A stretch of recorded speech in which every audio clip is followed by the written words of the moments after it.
2023 tahun ke-8, ekonomi Indonesia menguat. Inflasi global diperkirakan melonjak hingga 8,8% pada 2022 dan 6,5% pada 2023. Lonjakan inflasi menyebar ekonomi maju dengan variabel yang lebih besar di negara maju dan negara berkembang. Tiga ekonomi terbesar, Amerika Serikat, Cina dan kawasan Eropa akan mengalami tekanan. Secara keseluruhan, guncangan tahun ini akan membuka kembali luka ekonomi yang baru sembuh sebagian pasca pandemi. Singkatnya, yang terburuk belum datang, dan bagi banyak orang 2023 akan terasa seperti kegelapan ekonomi karena inflasi di seluruh dunia.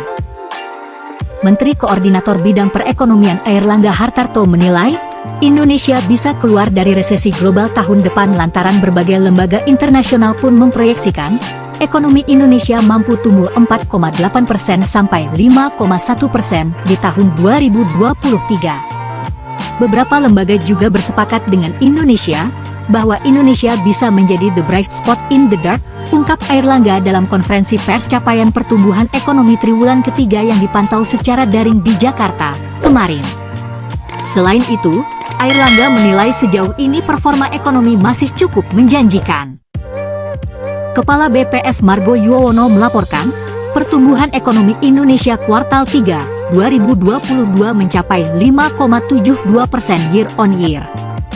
Secara merata, pertumbuhan ekonomi periode Januari-September mencapai 5,04%. Capaian ini patut kita syukuri, karena ini membuktikan bahwa roda pemulihan ekonomi domestik terus bergerak cepat di tengah pelambatan ekonomi global yang sedang berlangsung.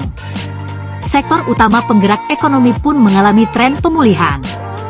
Sebut saja sektor industri yang tumbuh 4,83%, sektor pertambangan 3,22%, dan pertanian tumbuh 1,65%. Dari sisi pengeluaran, pertumbuhan ekonomi didorong ekspor yang tumbuh 21,64% year-on-year, meski kontribusinya terhadap PDB hanya 26%.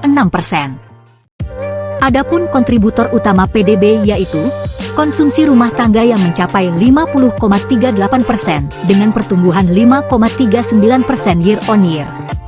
Mobilitas masyarakat yang semakin pulih menjadi determinan utama pendorong aktivitas ekonomi, baik dari sisi pengeluaran maupun sisi sektoral. Di saat yang sama, pemerintah juga mengambil langkah-langkah responsif dalam menjaga daya beli masyarakat di tengah tren kenaikan inflasi global. Kepala BPS Margo Yuwono mengatakan, BPS tak melakukan proyeksi ke depan. Menurutnya dibutuhkan analisis yang lebih lanjut dan perlu kajian secara mendalam, mulai dari tren pertumbuhan, sampai seberapa besar pengaruh ekspor. Banyak faktor untuk melihat ekonomi ke depan, perlu informasi yang komprehensif yang menyangkut berbagai aspek. Kita berharap kondisi global terus membaik dan semakin meningkat, kata Margo dalam konferensi pers di Jakarta, Senin, 7 November 2022. Margo menilai, agar ekonomi Indonesia tumbuh kuat, pemerintah perlu menjaga beberapa komponen pertumbuhan ekonominya. Di antaranya konsumsi rumah tangga.